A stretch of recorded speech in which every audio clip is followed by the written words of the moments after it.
Why, hello, ladies and gentlemen. On today's show, continuing our player review series, we've done the many, man. We've done the Grisham of Trent, but now we go back to the good stuff, and we got to talk about what went right, what didn't go so right, and what's going to happen next year for Mr. Yu Darvish, ace pitcher of the San Diego Padres. We got a lot to talk about in this one, folks, so don't go anywhere. You know what you're listening to. Let's get to it. You are Locked On Padres, your daily San Diego Padres podcast. Part of the Locked On Podcast Network, your team every day.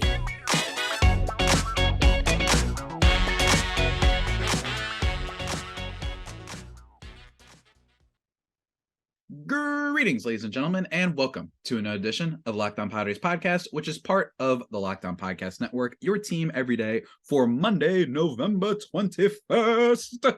I am your host, as always, with sometimes, occasionally, but certainly not always the most, Javier Reyes. You might be familiar with some of my baseball-related work at justbaseball.com, which is a fantastic website. Fantastic website. Or you might be familiar with my silly tweets, all right, at Javipeno, Javiipeno. And then at LO_Padres. My main account, I sometimes tweet about nerdy stuff. You know what I'm saying? I sometimes throw it out there. I was bragging about my Funko for Kitty Pride that I had the other day. You know what I'm saying? But if that's not up your alley, don't worry. Locked On Padres has you covered for all your Padres stuff. And then if you want to see whatever dumb fit that I'm rocking for the video of this podcast, go subscribe to Locked On Padres on YouTube. Trying to cross over 500 subscribers, keep those numbers rolling, despite it being the off season. And even if it is the off season, here's the thing, ladies and gentlemen, we keep rolling here on Locked On Padres. So remember to make us your first listen every day, free and available on all platforms. And today we're continuing the player reviews. We are. I mean, we have to, because it is what I said we would do. And I'm excited to do it. I am.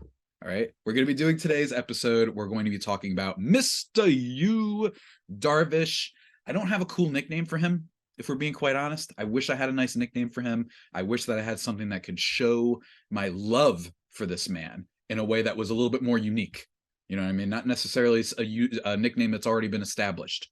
I want something that's me. But of course, no such thing could I come up with. But that's fine. It's fine. Today, guys, we're talking about, for our player reviews, we're talking about Yu Darvish's 2022 season, what went right, wrong, and everything in between. And we're going to start, let's just get into it. Let's start with what went right. Yu Darvish, man. Yu Darvish, there are a lot of great pitchers in Major League Baseball right now that are probably better than Yu Darvish. He is not at the peak of his powers. He's not necessarily the wipeout, I want this guy on the mound versus Jacob deGrom or Scherzer or Verlander or Alcantara, all these guys. But what was the biggest thing that went right for Yu Darvish's 2022 season is, first and foremost, consistency. I don't know why I sounded it out that way, but he was so phenomenal at being the Padres anchor of the rotation. Every time, say you're like, oh my gosh, we have to go up against a really tough team today, it was always 3 or less runs. And that's evidenced by his kind of the totality of his stats this past season. 3.10 ERA. He had 3.31 FIP, so it wasn't like he was getting phenomenally lucky. And finished with a 4.2 FWAR, which is excellent, in 194.2 innings pitched. And one of the things about Darvish is that, last year was a disaster for him in a lot of ways. Everyone talked about the sticky stuff situation and how, he was cheating, and look, ever since the sticky stuff went away, his velo is dropping. He's not striking guys out. He's giving up more homers, whatever. That's what happened in the second half of last year. And it got to a point where I was wondering, oh man, like this could be bad. What if, especially considering the Padres had him not just coming into this year for 2022, but they also had him for 2023. And if he was bad, that's an expensive player that isn't good on your team. And that was a really tough situation. He was going to be 35 and all these things, and now he's 36. So that was scary, man. It was scary. And he came into the year, and as I was saying with some of those other pitchers in the league, I would actually wager that in terms of sheer consistency, Yu Darvish was one of the top pitchers in Major League Baseball this year. It was always just he was always there for the team. And I mean, if you want to look at certain stats, I understand. You know what I mean? It's not like he was up there among the leaders in ERA. It's not like he was up there in the leaders in strikeout percentage. He certainly wasn't, which we're not necessarily used to when it comes to Yu Darvish. But he was up there in terms of WAR and most importantly, ladies and gentlemen, I want to throw this out to you. In terms of win probability added, which is a stat that people like to use for pitchers a little bit more than WAR, Yu Darvish only finished behind Sandy Alcantara, Max Fried, Zach Gallen, Justin Verlander, and Alek Manoah. Yu Darvish was 6th among all pitchers in baseball, and I think that speaks a little bit to his consistency. The win probability added is kind of, well, speaking to.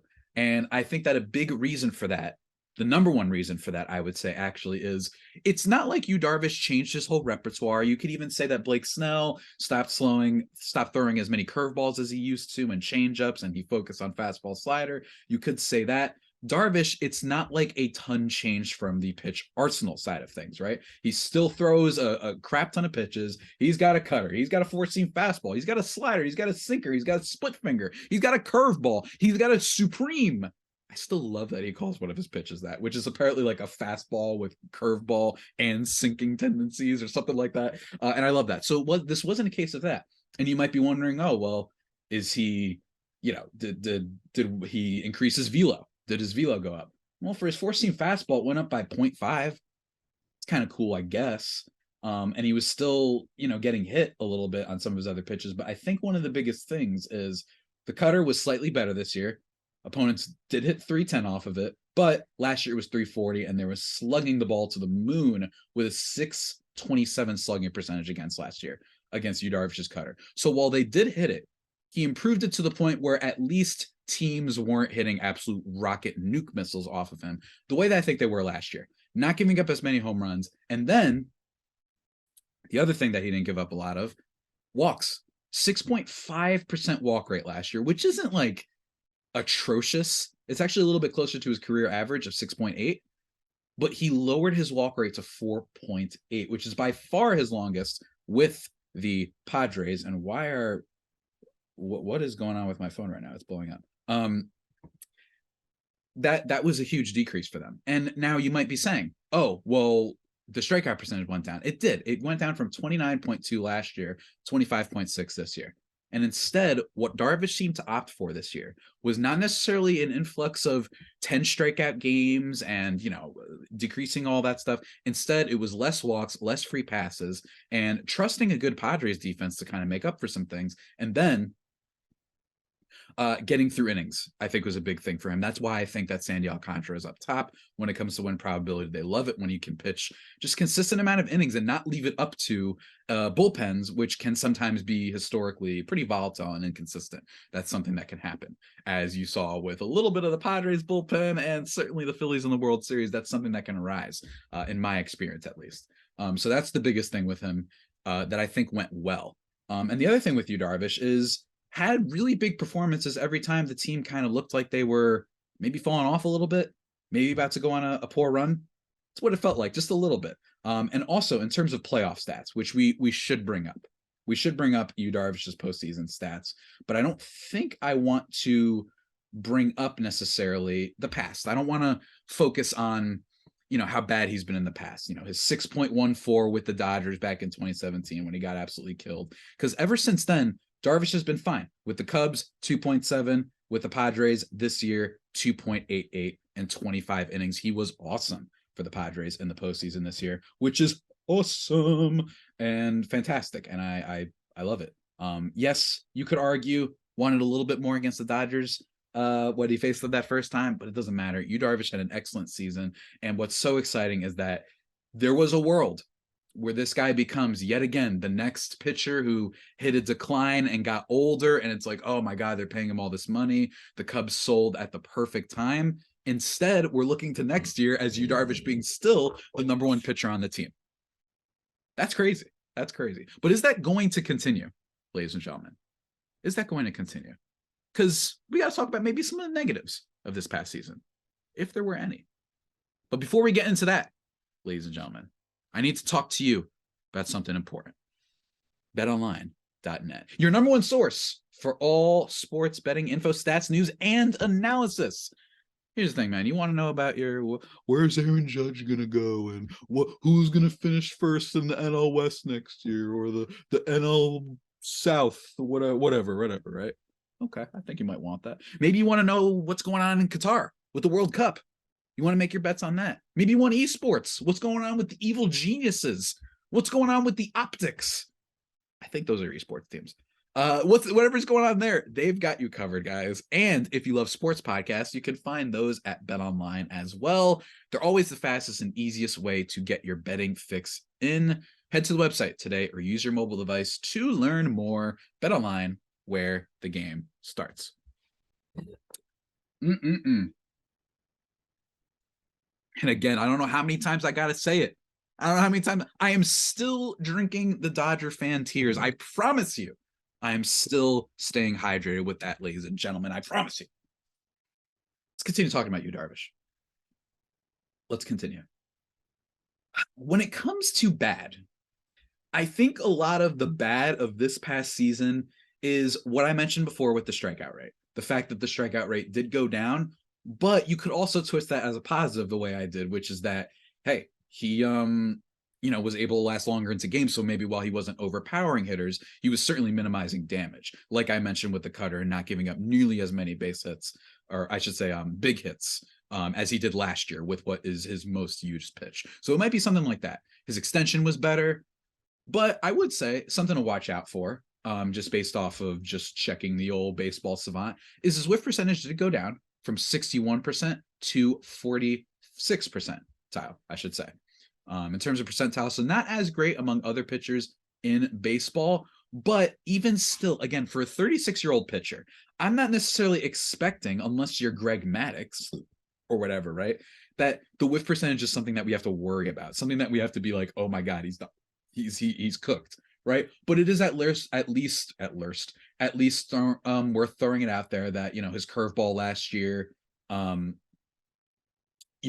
he went up in whiff percentage actually for his curveball. No, for his split finger. My mistake, ladies and gentlemen. My mistake. He actually went up in that 39.7% whiff percentage in that regard. But when it came to some of his most used pitches, from his cutter to slider, four-seam fastball, stuff like that went down just a tad bit, which isn't great, but it's okay. It's okay because it did go up in some other areas, like I said, with the split finger. And I was actually wrong. The fastball, it went up too. From a 34, no, it didn't go. Everyone, here's the problem with when you don't get enough sleep. You stop figuring out how to talk about numbers. Here's what I'm saying. Bottom line is the most used pitches from Yu Darvish's arsenal pretty much went down almost universally in terms of whiff percentage, which isn't great considering that his four-seam fastball had a 34.5% whiff rate last year, and then this year, 21.6.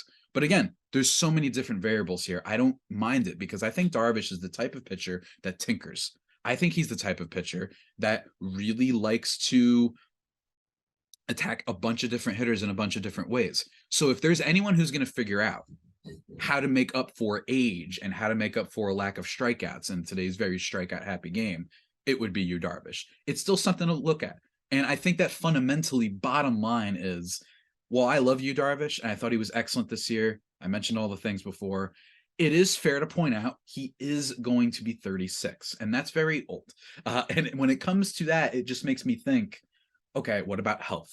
And I think that health is something that happened in 2021, right? Where he apparently was nursing a little bit of back stuff. And then, of course, you had the sticky thing, which I imagine for some pitchers might have been a tough adjustment to make halfway through the season, not necessarily the off season, but halfway through it, to just all of a sudden not have something you're used to having. And I'm not saying this was all spider tack haven or anything like that, but that just, I imagine, can be a little difficult. But heading into his age 36 season, it's not like Yu Darvish is known for being the ultimate perfect sigil of health. At least I don't think that that's what people probably view him as, especially over the past few seasons, when he hasn't necessarily made as many starts with both the Cubs and the Padres last year. He missed some games. He missed some games back with Texas. So it is possible to say, hey, is health going to be an issue? Did he get a little bit lucky this year with how many games that he pitched? 30, in fact, he pitched this year. And it's not guaranteed heading into older season. But aside from that, there's very few things I could say that are negative about Yu Darvish, especially considering that it was basically a bounce back season for him. Last year I was worried, is this guy cooked? The way I was worried that Trent Grisham's second half of the 2021 season was a sign of things to come. That's what I was worried about with Yu Darvish, and that didn't happen. But even still, age 36, bottom line is I'm going to be watching him very closely next year, because is it possible he had like one final great bout? It's totally possible. But Yu Darvish is so talented. He's such a big name that if there's anyone to bet on, similar to how Max Scherzer, right, heading into his age 40 season, signing a 4-year deal, whatever it was with the Mets, that you're like, well, if you're going to take a chance on someone aging well, it would be Max Scherzer. Yu Darvish isn't a bad bet for that as well. And I think that one of the best things I saw this year is overall, just none of his numbers for the most part went down in a significant way at any month during the season, which is phenomenal, obviously. In terms of, let's see if we can find the ERA on this website that just loves to torture me. I don't know why I can't just find ERA for Yu Darvish. I don't know why, but like ERA by month, I should say. Bottom line is opponents were hitting 214, 235, 198 in June. His strikeout rate went up and down a little bit. Oh, by the way, I found the numbers. 4.4 ERA to start off in March and April, which a lot of that, remember, folks, was due to the San Francisco Giants start, in which he absolutely got totally eviscerated. So that was a little bit inflated. But other than that month, 3.08, 2.52, 3.18, 4.05 in August, which wasn't great. Then 1.85 in September to close out the season. Same thing with October. That was great. Right when they needed him down the stretch to finish out some games, he was phenomenal. So it's the consistency that I like. It was very similar to Joe Musgrove's consistency for the Padres last year, where his first and second half was practically identical. And in fact, with Yu Darvish, it was a little bit better. His overall ERA went from 3.41 to 2.71, which is phenomenal. So he was getting better as the season went on, which shows maybe he can, fight the age curve just a tad bit, right? Like maybe he'll be able to do better there. His strikeout rate went up. K/9 of 8.31 went to 10.11. That's awesome. Love to see that. Strikeout to walk rate, all that stuff was great. FIP was better. He got better as the season went on, which is why, although I am always going to be worried about age because this is baseball. Y'all remember Carlos Gomez? This is just the name that came to mind. That dude was an all-star and then couldn't hit a lick the next year. You remember Johan Santana? That dude couldn't stay healthy ever again. You remember Matt Harvey? Like there's plenty of guys who look good, and that it just makes me nervous. Fundamentally, it makes me nervous. And I'm wondering next year, or I should say this offseason for next year, whether the Padres are going to think about that a little bit and say, all right, we got Musgrove and we got Snell. We'd certainly have Musgrove for many years to come. We got Nick Martinez. Maybe we're wondering, okay, maybe you want to bring in another pitcher because you know that Yu Darvish is getting older, and that relying on someone like that isn't necessarily the best way to win over the course of 162 games. Relying on someone to stay healthy and in shape, and that the age curve won't bite him in the butt. That's just what kind of is the case, I think. And when it comes to 2023 free agents, there's some solid pitchers, but not necessarily some super duper stars. So I imagine that Padres brass might not go spend big time, but a Quintana might be something that makes sense for this team. There's still plenty of other guys out there. But in terms of starting pitchers, if you want to look at the year after, I don't know. There's not too much to be excited about. Marcus Stroman, my fellow Puerto Rican, who has some questionable takes on Twitter, but I'm going to be really curious to see what the Padres do with starting pitching this year. I think that you got to be careful at all times with aging stuff. But aside from that, the only other thing that you could really critique about Yu Darvish is some of his other stuff. Swinging strike percentage, which is good for just seeing, how many times pitches were called strikes versus whether or not opponents couldn't hit them and whatnot. Yu Darvish was a lot more down. He was, in fact, let's see if I can find it really quickly. He was 20th, which again isn't bad, but some of his stats that I mentioned above with the ERA, with the WAR, with the FIP, with the WPA, the one probably added, his other numbers, your ground ball rate, your strikeout rate, You know what I'm saying? Some of your expected stats, not as good as some of the other pitchers up there. So that would be the only thing that I can really critique. But then again, someone like Corbin Burns, he was excellent last year. His swinging strike percentage was up there. But you know what the problem with him was? Fell apart, wasn't consistent. He ended up finishing the year with a 2.94 ERA, but he had some blowups throughout the year. So don't get me wrong, Corbin Burns still better pitcher. But Yu Darvish has been a little bit more consistent. So that's why he is my dude. And I'll put him up against any number one starting pitcher in the league when the game is on the line, when the series, perhaps even the World Series, is on the line. I trust Yu Darvish implicitly. But ladies and gentlemen, you know what else I trust implicitly? To keep my hopes alive, to keep my dreams alive? We got to talk about Simply Safe. If you thought about securing your home with home security, but you've been putting it off, don't worry. You'll want to listen up right now because Locked On Padres listeners can order the number one rated Simply Safe home security system for 50% off. This is their biggest offer of the year, and you won't want to miss it. Ladies and gentlemen, what I love about this is I've mentioned many times before how I used to be very scared as a young lad that there were robbers on the roof, and that's because I watched Signs as a child. And Signs has a very scary scene involving someone on the roof that I won't spoil because I actually really think that movie is very good. Highly recommend it. I know we're past Halloween and all that, but highly recommend it. You know what helps? Peace of mind. Knowing that you've got your security system set up for you, and that's what Simply Safe has done. They've been named the best home security system of 2022 by U.S. News and World Report, which is a third year in a row, which is awesome. And in emergency, 24/7 professional monitoring agents, they got you. You know, they use fast protect technology. They can respond quickly, and they can even respond when you're not home, right? You can respond when you're not home. There's these tablets and these apps.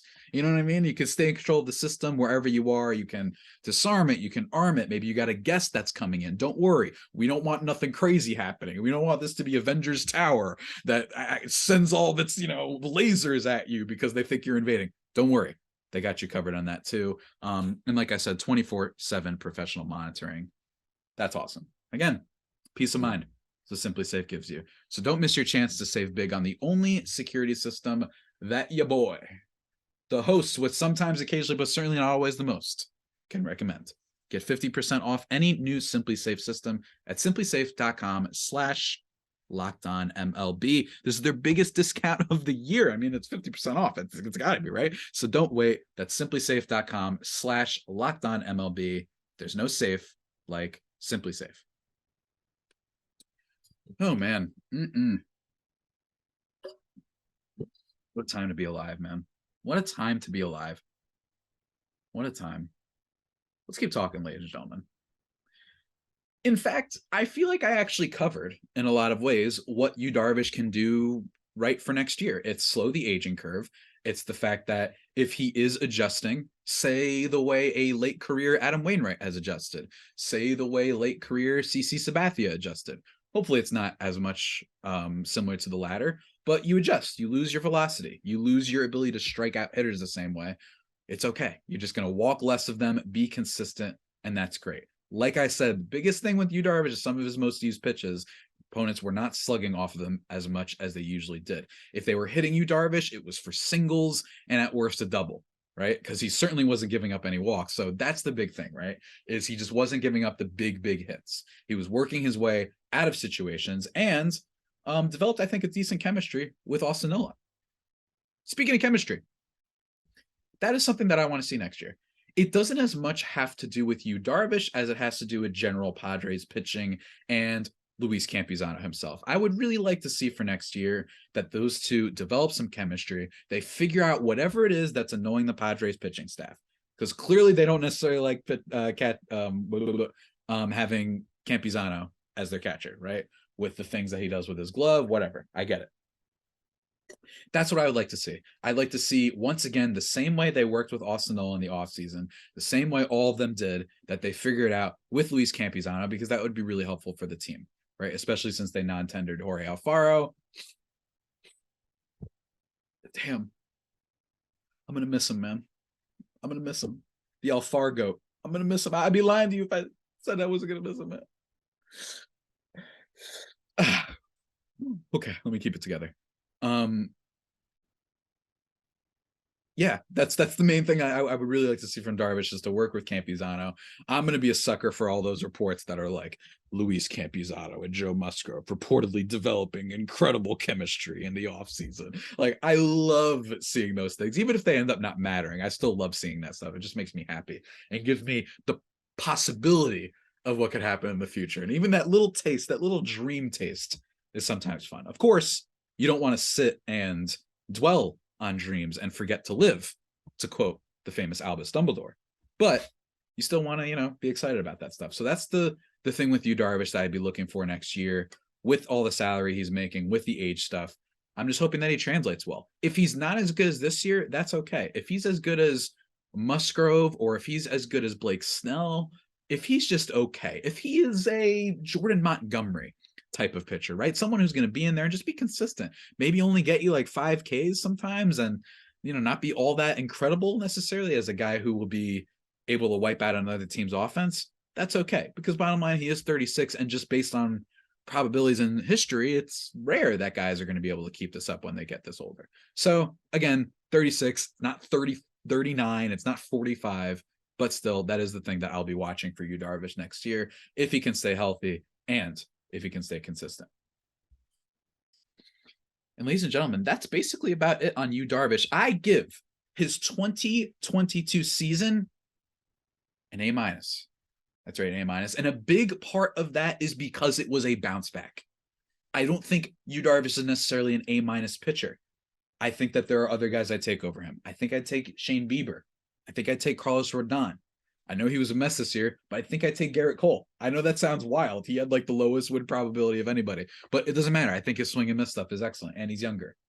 Tristan McKenzie, I might rather have than him because he's young and he's a stud. Aaron Nola, I might rather have than him. Sandy Alcantara, I'd probably rather have than him. Kyle Wright, Tyler Anderson, no, not Tyler Anderson. Verlander, right? There are plenty of guys. Max Fried. There are plenty of guys you want ahead of Yu Darvish. But it's the fact that he bounced back and showed that he wasn't going to be the next Patrick Corbin or the next, this is an extreme example, but the next Steven Strasburg, right? Those guys out of the Nationals that get signed to a whole lot of money, or you trade for them and then they come in and you're like, oh man, they're cooked. And now they're just going to be landing and languishing on the roster, right? Now that doesn't happen nearly as much as, say, some other teams with some other star players where they're just languishing away. They're not like, not everybody has a Pujols, who's just sitting there and you're like, oh man, right? Not everybody has that. But I would say it's because of the bounce back, because I was genuinely worried that this guy was going to fall apart. And I think a lot of other people were as well. That's why I give it an A-. Not just the performance, but in context of what happened last year. That's what I give Yu Darvish. I hope y'all like that. I hope y'all like that grade. So far, not the worst stuff in the world. C+ for Grisham. A+ for Manny Machado, and an A- for Yu Darvish. The Padres' top talent is just as good as anybody else's in the league. And that's been discussed ad nauseum, and it should continue to be discussed because I want everybody to flex a little bit because it's fun to flex. But yes, ladies and gentlemen, with that all being said, that about does it for today's edition of the Locked On Padres podcast, the only pod that may be better than the Padres themselves in terms of future episodes for this here podcast. Have had some scheduling conflicts, but Rylan Stiles of Locked On Royals, he's coming on to talk rules and to talk general baseball stuff, as well as not kicking off, but once again, bringing back our Thanksgiving draft. You guys aren't going to want to miss it. I'm not going to spoil it though, but it's not just food. We're not just going to be doing food. Oh, we're going to be making baseball part of it. Oh yeah. And Manny Machado, he might come up. He might come up once or twice. It's going to be a lot of fun, so stay tuned for that. Probably on Thanksgiving Day as a little bonus fun episode for you guys, especially for those who might not have anywhere to go for Thanksgiving. Hopefully you can enjoy that. Or if you're just waiting for food and want something on in the background, go for that. And also doing a podcast with Mr. Paul Francis Sullivan. But please call him Sully. Okay, it's very important to him. He's going to be going on this year's show to do a little bit of a crossover thing. We're going to talk about the state of the Padres and whatnot. That should be a lot of fun. I always like his perspective. And then continuing on the player reviews, going to go through a bad one next time. You guys can guess which is the bad player.